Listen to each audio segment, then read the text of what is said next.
Okay, I'm sorry. Okay, we're on. Welcome back to another Rants and Yarn with Two Best Friends. And yes, last week I did one by myself because bad weather storms. So now Stephanie's back and she has a new lovely sweater. Yep, my previous sweater was scratchy, and this is cotton instead of acrylic, so it's much softer. So cotton yarn? Yep. Yay. And how would a lovely sweater like that go for? Oh, it would be much better for people to buy a pattern. I'm going to be working on making that pattern available because it's going to be like at least $50, probably $100, because it takes a long time to make a sweater. Well, yeah, and there are lots of clothes that people make that even cost that much. So if people are willing to pay that much, then why not? Yeah, I haven't priced it out to make it because it's really expensive, but I'll be making patterns available and doing tutorials eventually. Yeah, well, screw me on that one. I would rather just pay you to make me a sweater. Okay. If I wanted a sweater, I'd pay you to make me a sweater. Well, for the people who are savvy and can do it, great. But for the people like me, oh, that's not their forte, great. Ask me to bake a cake, I can do it, but ask me to knit a sweater, thank you very much. Yeah, it takes a lot of time, and you do a lot of other stuff. So you don't really have time. The cake recipe I used to make cupcakes the other time didn't work so well. Maybe the next recipe I do next year for Aaron's birthday will work out. Not all cake recipes translate to cupcakes, obviously. Mm. So the article we have for you today is 5 tactics used by passive-aggressive arguers and the best forms of defense. And here they show a picture of 2 people sitting and having a discussion in a cafe. We often find ourselves in the following situations. When it comes to a discussion or argument, we confront people with different ideas or perspectives to our own. We are arguing in good faith. We sincerely believe in our ideas and want to convey them to the other side, perhaps convincing them to change or alter their opinion. We lay our facts and evidence to bolster our opinion, but slowly and subtly we find the discussion or argument veering in unexpected directions, becoming increasingly heated. Our ideas are challenged in a way that makes us emotional. We return their fire. It starts to get a bit personal. We begin to lose track of the original idea, weakening our own position as we get lost in tangents. In the end, we feel frustrated, angry, and sometimes even guilty for saying things we later regret. Well, because when we get into arguments or heated discussions, we want our way to be our way, and then we don't want to really understand the other person's way, and then you get mad, and then you say things, and then people get mad at each other, and then don't want to talk anymore for the longest time. And then you come back and say, hey, but you said this, and it all gets put out of context because you were mad and in heat. Yeah, talking about random things and nothing makes sense, and you're saying, but this and this. Why not everybody likes having discussions of politics and stuff, because they turn into arguments. They want to be right, and it's not about, like you said, not about understanding the other side. It's about making your side be the right one. So I don't really talk politics with other people, because it can be a testy subject. Yeah. There are people who get to hear arguments about politics and where they stand and where you stand and where the nation is at this moment. So there are people who want the border wall, and there are people who don't want it, and there are people who are in between on the fence. So there are people who want it and don't want it for all sorts of sensical and nonsensical reasons. At least Trump got part of what he wanted approved, so it avoided another shutdown, which is good. And because he declared an emergency and government emergency, and for it not to get worse, they had to approve something. But he wants everything, he still wants to go for everything. I'm like, take what you can get. It's better than nothing at all, you know? Yeah, they don't want to give anything at all, and that's the problem. But they did give something. Because Eh. they did give something. So he's going to get part of the wall built with what they gave. But he wants everything. And I'm like, take what you can get. Come on. Well, the thing is that they were for this. I don't know if you watched any other podcasts or anything, and they were for the wall before Trump. But now it's Trump, so no wall. Well, now they have to before it goes into another shutdown and another. So right now they approve. They came to approval of something he wants, but not everything, because they can't. You know, they can't.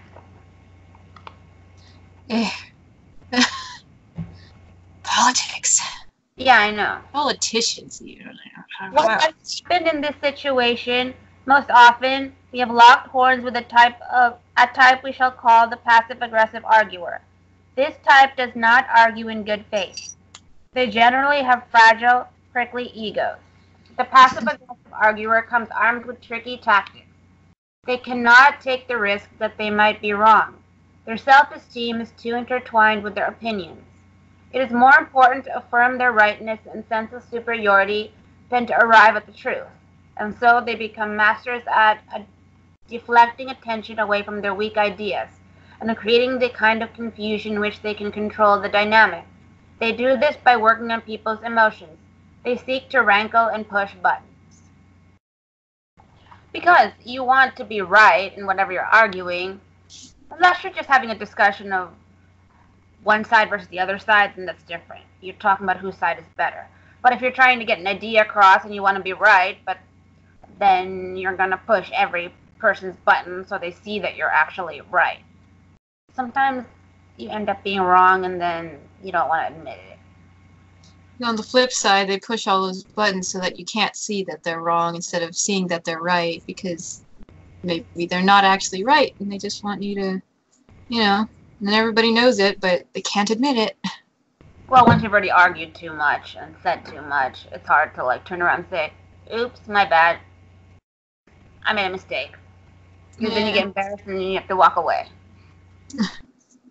Shouldn't be ashamed. Especially if you're in a situation where it's your friends you wanted to impress them, or it's someone you're dating you wanted to impress, or you're at a meeting you wanted to make an impression. I mean, if you're wrong, of course they're going to shut you down and you might reap the negatives of it, and then that won't be. Often, what? What did you want to say? I'm thinking of saying, I had the thought that, so if you don't admit that you're wrong, and if it embarrasses you, then you're giving the power to other people to make you feel that way. So if you own up to it, you don't give them that power. And, they can make fun of you, but if you can laugh at yourself too, then it's better for everyone to be able to do that. Yeah, but when they find out you're wrong, sometimes it can cost you whatever it is you were trying to push. Yep. Often in such discussions, there's an audience of sorts, family members at a Thanksgiving dinner, fellow attendees at a conference or in the classroom, or a vast media public watching the debate. They know it is better to play to the audience than to try to convince other opponents who are not likely to change their opinions as the discussion grows heated. And they know that audiences are generally more interested in entertainment than in the great dull truth. And so, passive-aggressive arguers are great at playing to this audience, using mockery to elicit laughter and make themselves the center of attention. You can often observe masters at this game by watching certain hosts of television shows or guests on the shows, who infuriate with their ability to cloud the issue and come out on top through sheer manipulation. Well, that's true, because if someone gives a wrong answer on a game show, then you're gonna find a way to make a pun out of it. And then people will laugh, But Yeah. then that's the way for the other people to not feel bad that they made a wrong answer, you know. Yeah. Or like, you're on a talk show and you're talking about a subject. Of course, you're going to be serious about it if it's a serious topic, but of course you're going to play a pun on it so it's not totally sad, you know. You will have to find a way around devastating news. Well, good news is good news. There's That will always be fun, but when it's sad news or something unpleasant, of course you're gonna try to make a pun around it so it's not sad the whole time or you're gonna change the subject right after, so it doesn't make for a sad show the whole time, you know. Yeah, there's a way to make serious points, not just, to lighten it, but also to make them stick using humor. Yeah, because people, they like to talk about the upsets in their life and the struggles that they had, but then of course they're not going to spend like a whole hour on that. They're probably going to mention it for like 5 or 10 minutes. Like when Selena Gomez came out, of course she was devastated when she found out she had lupus, but then after that, that was it. She didn't spend hours talking about it. She just moved on and talked about awareness and then went on with the programming, you know? Yep, you gotta And move on. that's how people do it, you know? That's why all these kinds of shows, they come with, okay, they talk about what's going on with them, their struggle, and then they sing several songs, and then everyone's sad, and then they get happy again, because, you know, people are going to move on from it, you know?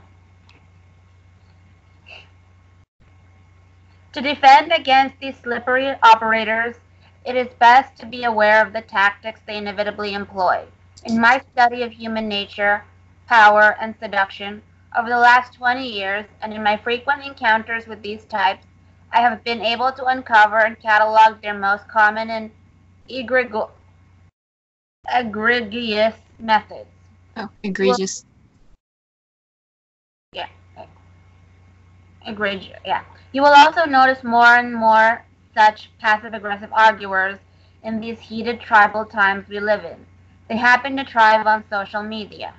Your goal is to be aware in the moment of what they are up to, turning the tables on them while advancing your original idea.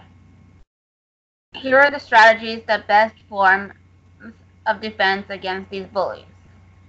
Well, of course, there are people who want to stand on top and will do anything to pull you down. You know, of course, Trump wants to stay on top, but everyone's going to do their best to pull him down. And it doesn't matter, 4 years will go by quickly, and he may or may not be president again, but everybody who's running against him is not necessarily all that great either. Yeah, the reason we have Trump is that he was the better of two, but they're not doing any better than that, so The new it's ones looking coming good for aboard who Trump. are winning, I don't see anything really great that stand out about any of them. So, you Yeah. know. As other people have said on podcasts, they're trying to out-left each other, outflank each other leftly, and it's... Yeah, well, we'll see what happens in the new election. Just Yep. vote for whomever you think is okay. No, it's not great to say that someone's just okay because you want them to be great, but it doesn't always work that way. Yeah, pick somebody who's not going to completely destroy everything Yeah, that's true. with ridiculous nonsense. 1. Begging the question. This involves subtly weighing the argument in the passive aggressor's favor by using loaded words that already hint at their conclusion, or assume what they are trying to prove. They beg the question before it is answered. In their argument, they will slip in adjectives: vicious reactionary, privileged power hungry, Machiavellian, immoral, that subtly or not so subtly play to people's prejudice and elicit an automatic emotional response, usually negative. They'll describe a book or its writer as cynical and not delve into how they are using the word. Cynical implies knowledge of an author's intentions, and although it is difficult to ever really know this, through examples and some investigation, an argument for cynicism could be made. But the passive aggressor knows the word is loaded and will make the audience already prejudiced and material, or the opponent in the discussion, without the need for example.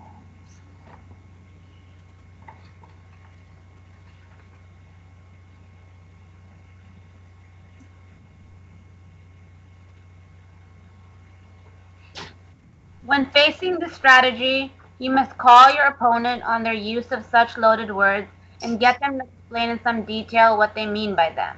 What exactly do they mean by cynical?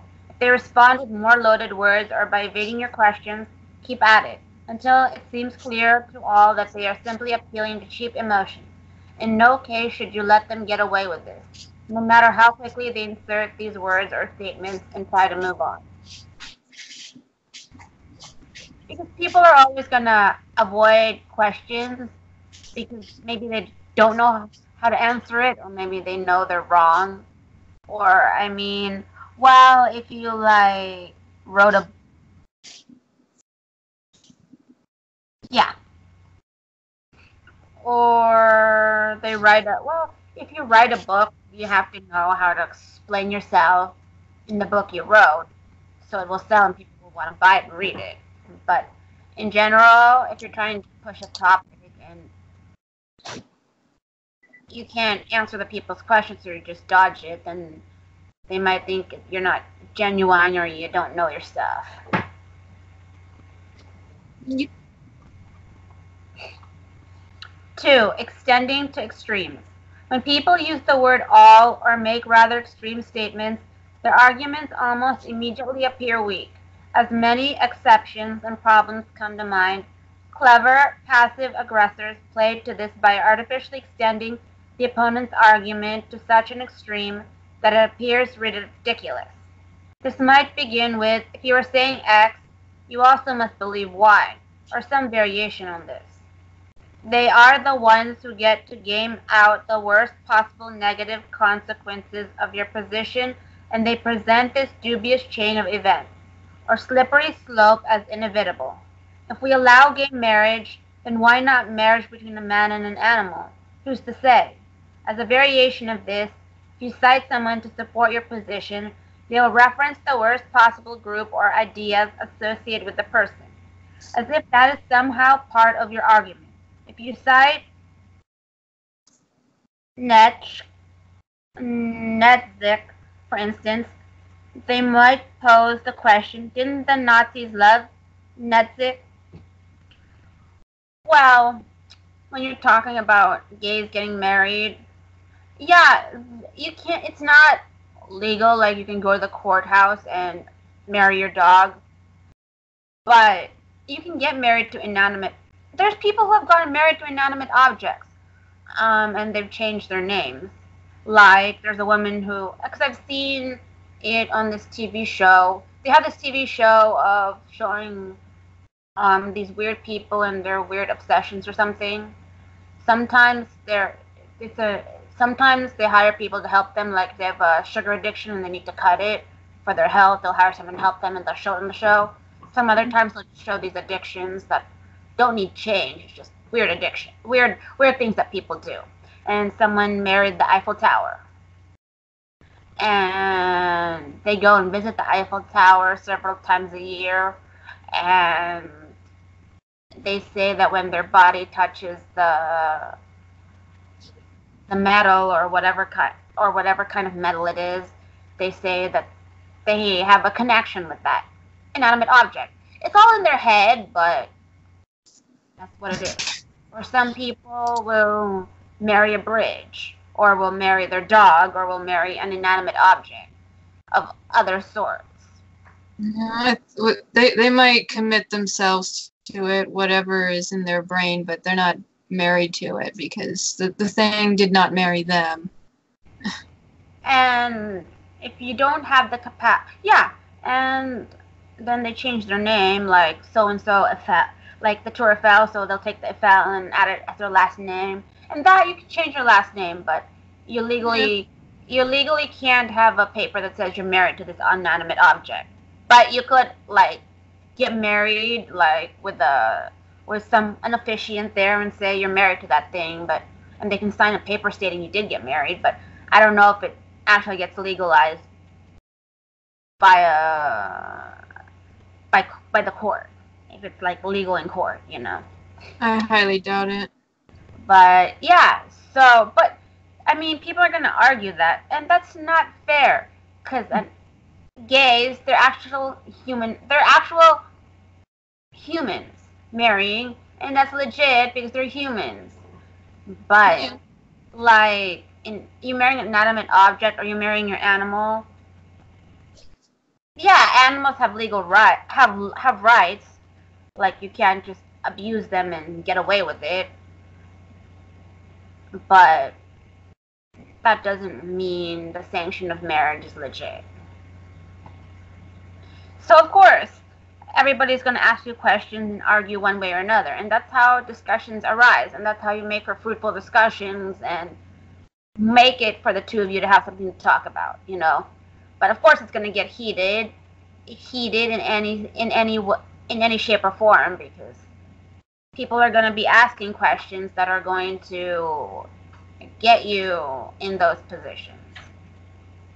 Like sometimes you and me, we'll talk about a topic and get heated, but then I'll just, you know, retract and choose another one if we're not going to get along anymore on that topic, you know? Yeah. Well, yeah. If we change a mind, then a mind is changed. If it doesn't, so what? Yeah. Believe what we believe. It's not hurting anybody to believe it.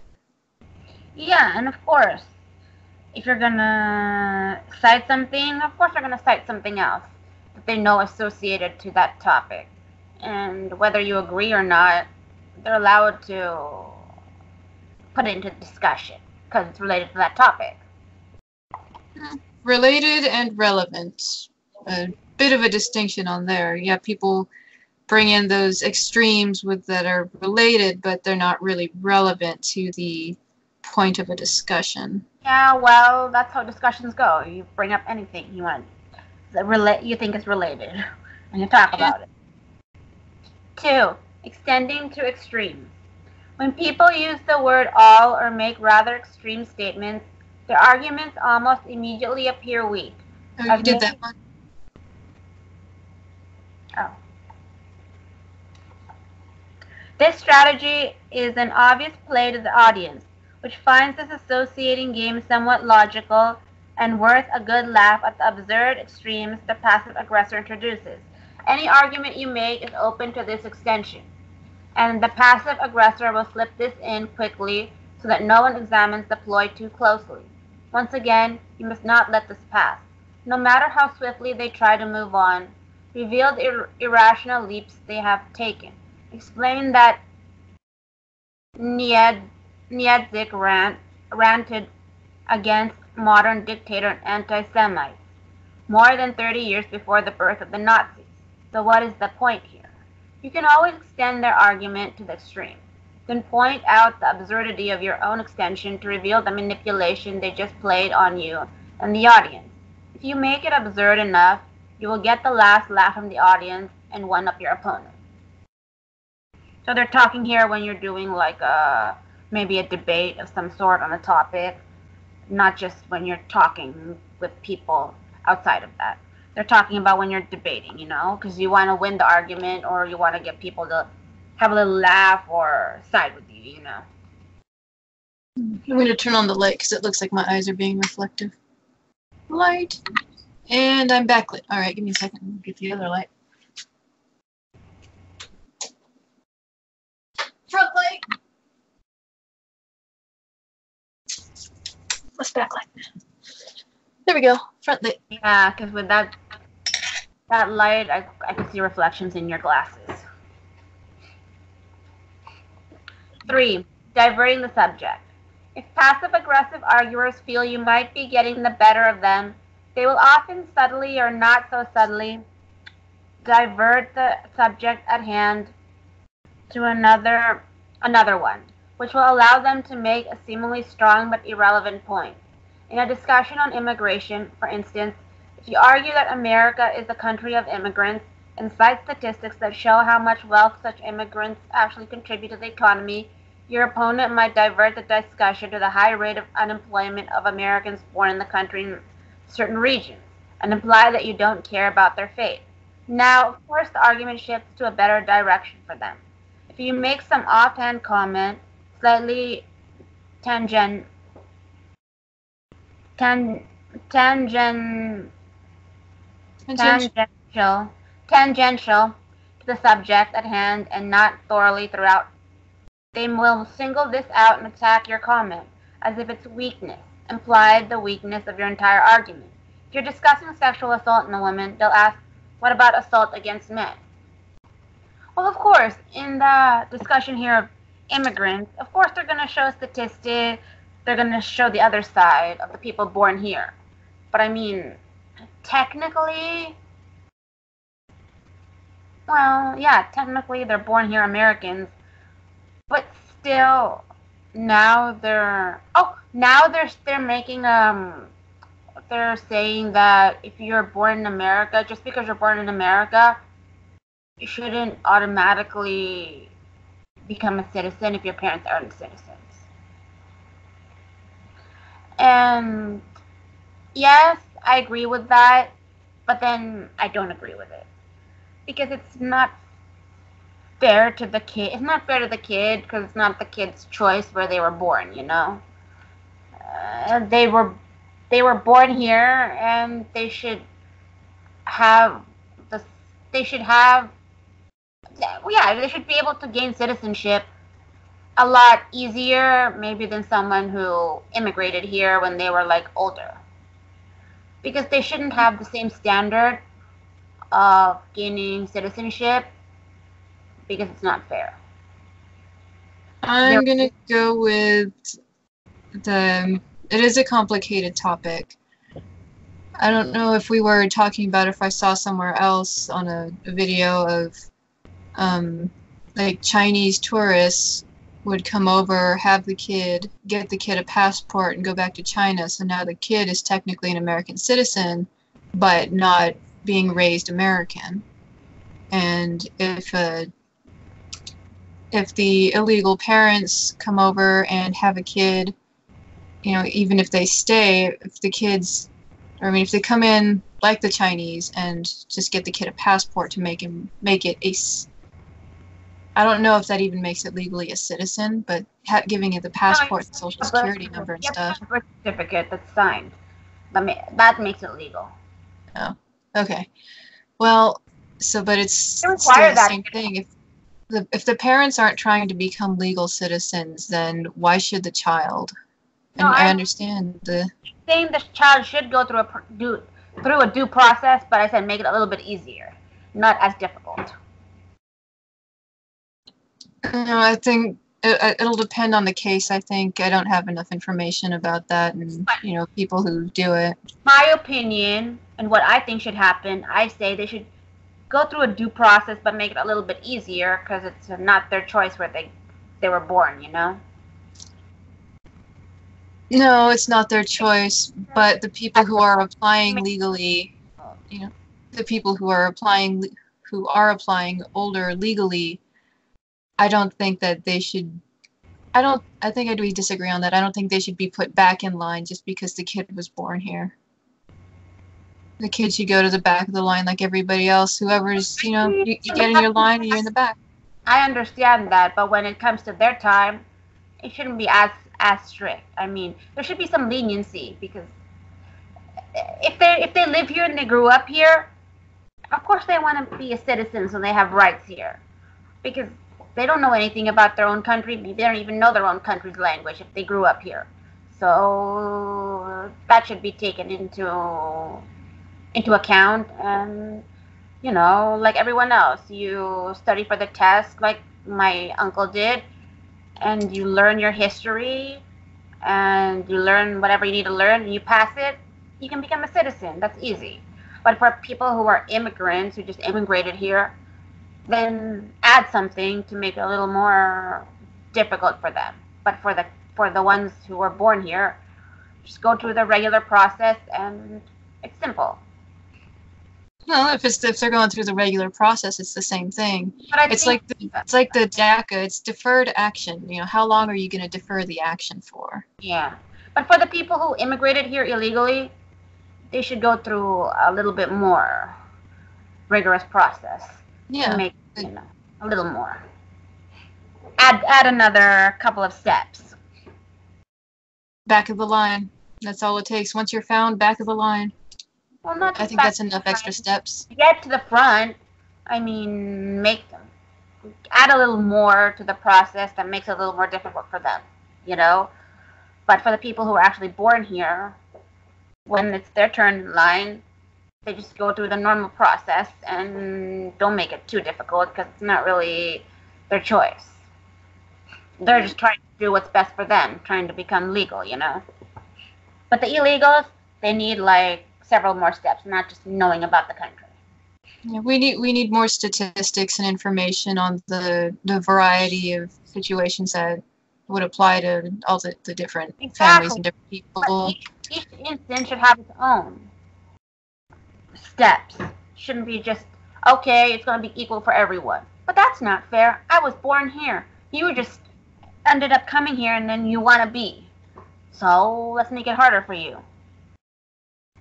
By that same token, well, this is a big argument. I don't know if we have enough time to go into it. Is there more to the article? Or how much more is there to the article? There's more. But okay. I'm saying in general, that's my opinion. Yeah. And when you're discussing, of course, when you're discussing about sexual assault, you're going to mention men. But the ratio of men to women is higher for women. Because less men, it's less for the men. And the statistics are low because there are not enough men that actually report assault versus women. Because 90% of women will report it, but men, who knows what the percentage of men who report that they were assaulted, Because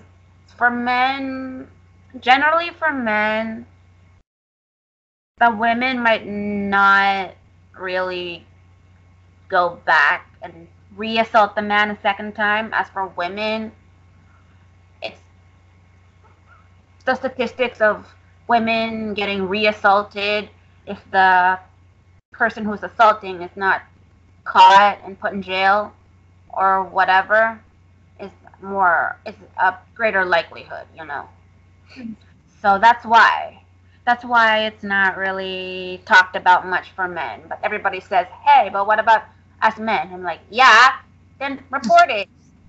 But the ones that I get mad about is women who report rape, but then there's no proof that they were actually raped.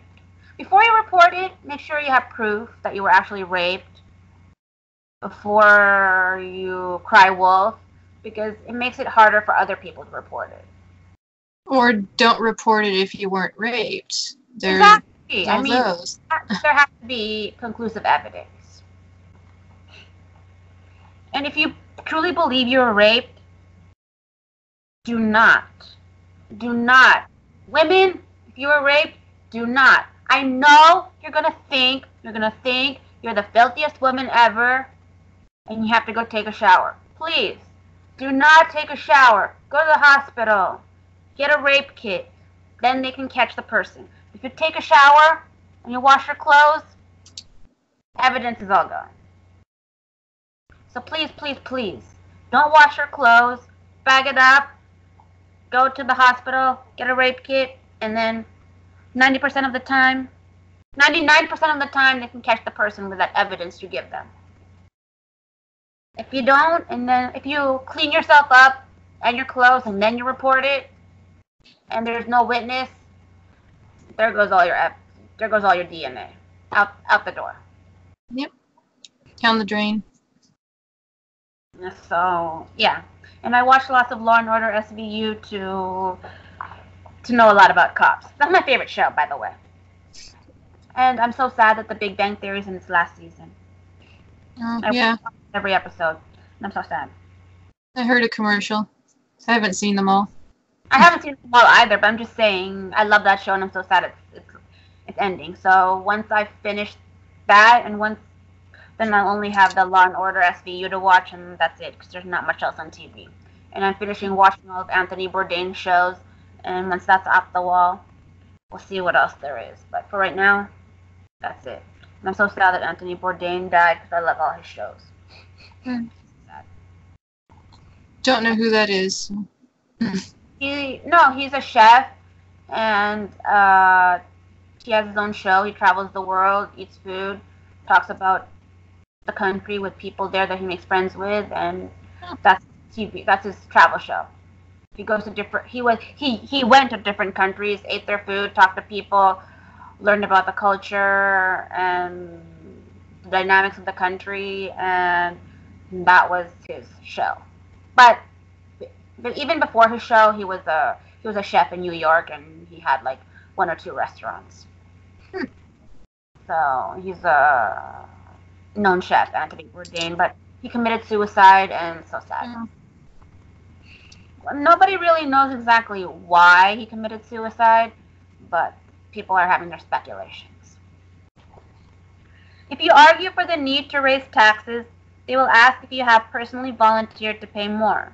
If you are railing against one particular evil in the world, they will point to another that is worse and wonder why you are not addressing that one instead. To divert you from your strong argument, they may pose a question that is so abstract and nebulous that you will lose yourself in trying to answer it. If you are arguing about the dire nature of global warming, they will ask, since you are so certain about this, what percentage of the climate change would you say is caused by human activity? As this cannot be reasonably answered, you are trapped between evading the question or saying something you cannot back up. So, when you're arguing the need to raise tax, I say, in my opinion, raise the taxes for the rich. That's it. Everybody else just pays the standard. Because if the rich just pay equally to what the middle class and the low class pay, that's not fair. That's not equality. It's equality for me. Because that's not fair. Because then the richer will still get richer. Because they don't get taxed. They don't get duly taxed on everything. If everybody pays a flat tax, then it's fair. Because and I'm hearing. I forgot. I kind of wasn't paying the closest attention, but it sounds like at least this point is very slanted towards the left. Like the leftist arguments are the ones that are right, and that people like me, when we're asking these questions, it's because they make sense. Like, how do you prove global warming? How do you, when we ask something like that question, it was what percentage is caused by human activity? Yeah. How do you know then, how do you prove that the climate change is happening either?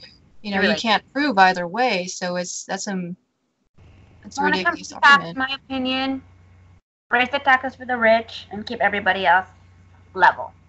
That's my opinion. Well, how high do you want to raise them? That's going to be the question, because like that Green New Deal wants to raise. I don't know if it was in Bush's time, but there was a time where they were giving tax breaks to people who would buy the SUVs, and I'm like, how is that saving the class? How is that helping anyone? The people who buy the SUVs are mostly the people who can afford it in the upper class, because the lower class people are saving their money to buy hybrid cars like I do, or buying fuel efficient cars that can save them on their gas and stuff like that, I think that sounds like there might have been a different reason for encouraging SUV purchase. Like, I don't know what it would be, but maybe it was like maybe SUVs were being made in America and they're trying to encourage buying American. Yeah, I don't know. I need more information on the economic. Don't give a tax break. Give a tax break to people who can't afford it. Not the rich people. They can afford to pay cash for it and have no loan. I would go flat tax, not extra. I mean, not a huge extra burden on the upper percentage, because they are the ones that give the jobs. Well, don't give incentive to gas guzzlers. Yeah, that make a more fuel efficient workhorse. Yes, don't give tax deductions to gas guzzlers. As with other strategies, you must keep your cool and carefully walk the discussion back to where it was, no matter how difficult. Don't let them slip away. Reveal to the audience the very nature of their diversion, undercutting the use of this strategy, which is true. I mean, of course, if you're going to stick someone in their place and them not be able to answer, is true. But that's what you do when you're debating. Because we used to do debates in class, in our English class in 8th grade, and I sucked at it, but because I'd prepare my defense, but of course somebody would have a question that I didn't prepare for, and I'm like, well, yeah, okay, you win. Okay, you win, because I don't know what people, you prepare on the topic if you're like pro or you're like con on a topic, and it's like you don't know what the other person's going to throw at you. You just research all the pros of what you want to talk about. You just research all the pros and then on your paper, and then they're just going to shoot you the questions. You're not going to know what they're going to ask. You might not always have the answer, and if you know that you can't justify them, they end up winning the debate, and then you just go back to your seat and get defeat. Our grade was not based on who won the debate, but it was just to practice. It was just to practice debating, and we all just got, we just got credit for doing the debate and for what we wrote in our paper. Yeah, out in more advanced debates, it's part of preparation is to learn about both sides so that you can answer. Well, of course, I read about the other side, but when you're in 8th grade, it's just you're starting off. It's not like you're meant to, They just tell you you're going to be pro, prepare your statement, and, read about the negative and be prepared. They're not, you're just getting graded on how well you did your debate and how well you prepared for your side, They're not going to say, oh, you lost, okay, here, you get an F. That's not fair. Somebody's bound to win. Yeah. 4. Pushing buttons. The goal of this strategy is to make every opponent angry and prone to say something irrational and extreme. Passive aggressors who are adept to this will have trained themselves to remain calm, while you get irritated and emotional. At something reasonable you have said, they will look at you and the audience with a doubting or sarcastic expression, which is designed to get under your skin. They will contradict you with strong words that don't prove their point but rile you up. If you are hard to goad in this way, they might have to say something rude and insulting, or insinuating something ugly on your part. If you lower yourself to their level, you are at a grave disadvantage. They are much better at slinging mud. They talk really fast and with loaded words, making it impossible for you to keep up with them and defend yourself. And the moment you get angry, you look bad. Of course, if they say something you don't agree with, of course you're going to defend it and you're going to be mad because they're like saying something, whatever it may be, that you don't agree with. Of course, you have to still argue the point if you don't agree, say why you don't agree, but if you get mad and lose your fume, it's not going to help your debate, really. But some people, they just get all worked up and then they lose their fume. There does come a point, though, and if you are the one making this point, you gotta stop and take a breath, too. You gotta let the other person speak, because if you're trying to prove you're right, you're the one going, yeah. Always remember that your calmness under fire is your best defense in any argument or discussion. Only in this way can you think rationally and determine the proper response. You remain unruffled and show that you cannot be goaded, and they will stop with this infuriating strategy. If not, they will start to look ridiculous. So yeah, you just listen to the other person's argument, and when they're done, then you state yours. You don't want to show the audience that you're mad, upset, or infuriated about the subject. Yep. Just keep it inside as best as you can. 5. Invoking authority. Passive aggressors often rely on citing some form of authority to bolster their weak arguments. In the heat of the discussion, they will refer to statistics and studies that you cannot possibly verify, but that give their argument an authoritative edge. If you quote statistics and studies back at them, you are both on the same plane, even though yours are more legitimate. They will often use as a form of authority what is known as conventional wisdom, the belief of the average man on the streets. The implication is that you, on the other hand, are elitist for going against conventional wisdom, even though such wisdom is often quite wrong. They will use the pre-designed slogans that imply they are on the side of truth and other good causes. For instance, they are speaking truth to power, whatever that means.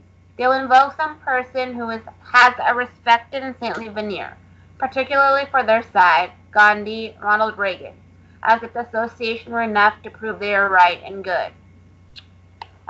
So many big words here in this article.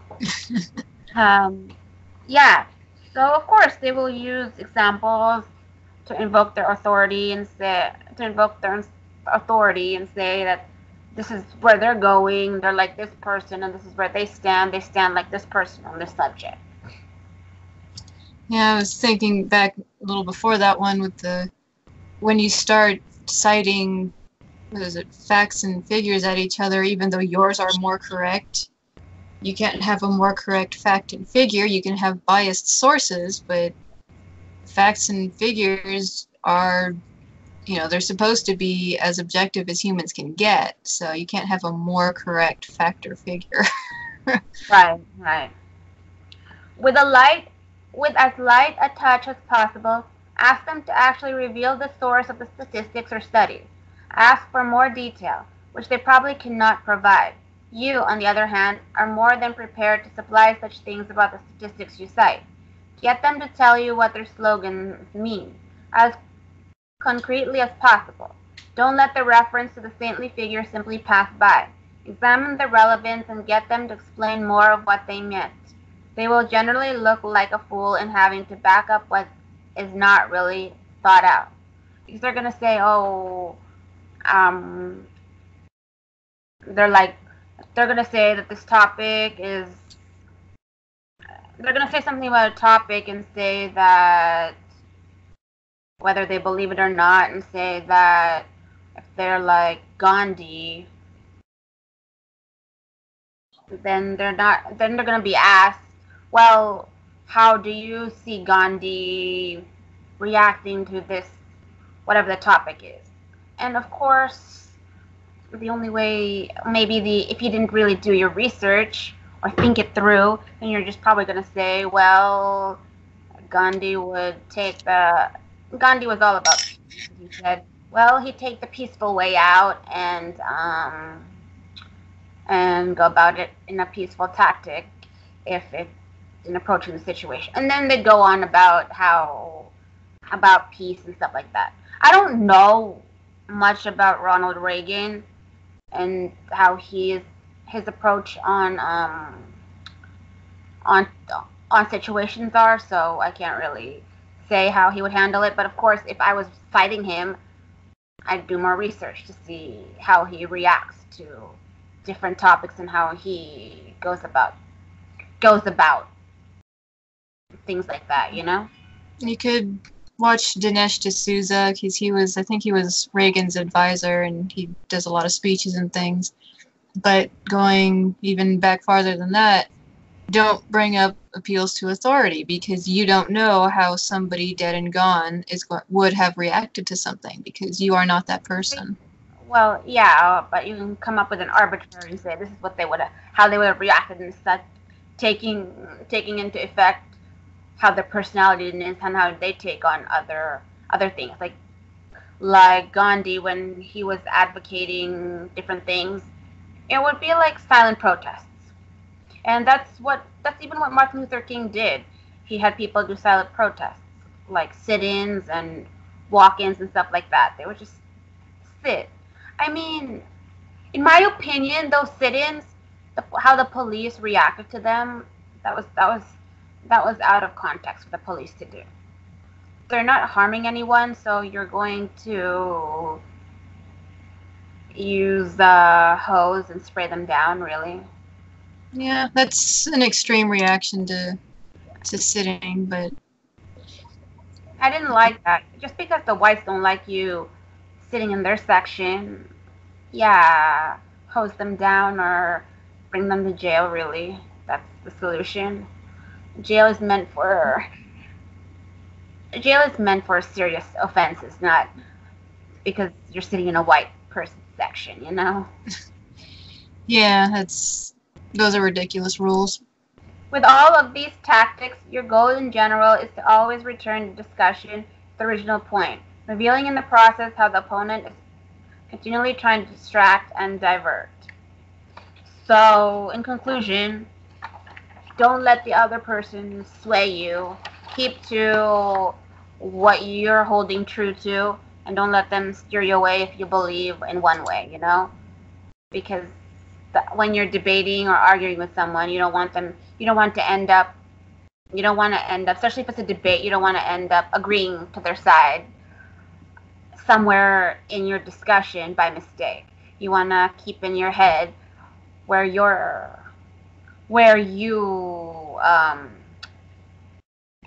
originally were versus where they ended you up in, you know?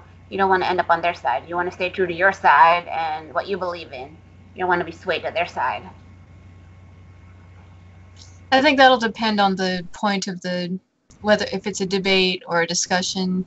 You know, if you are convinced by logic and reason, then it's, why wouldn't you want to go for that? When you're just casually talking, yes, but when it's an actual debate, you want to stick to your guns, because then people will think that you're then why would people want to side with you, you know? Because then you'll end up siding with the other person, and then everybody will side with that person, and that person will win. Well, if the person has a sound argument, why not see the victory? No. If the argument is sound, you still want to stand to your guns and try to win. But if they, and then whoever wins. But you don't want to end up at the end siding with them, and then what you believe in is all down the drain. Because then, of course, nobody's gonna be on your side anymore, and then you're gonna lose the debate. For whatever purpose. For whatever purpose. If you want to go with that, Well, like if you're, say you're running for mayor, and then your points, you end up siding with the points of the other person running, then of course you're not going to win mayorship. That person will win. So if you're going for a specific purpose, if you're trying to accomplish a specific goal, then that's when you don't want to lose. Yeah, that's what I'm saying. But when it's a casual discussion, that's a different story. Okay. Yeah. So with that, I conclude this article. And whenever you guys are in a discussion with anyone, take these 5 points into account. And when it's a casual conversation, see the other person's side, and don't always be self-centered and think that you're the right one. But if you're in a serious debate to win something, then yeah, if you truly believe in one side, stick to your guns, because maybe you'll get everybody on your side and then you'll win. If not, and the other party wins, don't feel too bad. You can try again next time or find something else to do with your life. Yep. And with this, I conclude the video, and just check our social media down below. If you want to check out what Stefanie has for sale, links all are down below. If you want to check, and hers are all handmade. If you want to check what I have below, not handmade, but if you're interested, check them down below and maybe buy something, and we'll see you in a future video. And if you want to buy a $50 sweater from Stefanie, she can make it for you, and she's wearing one of the samples. Yep. Or she'll have a Custom pattern and making it yourself. Indeed. Yep. And we're out. Night.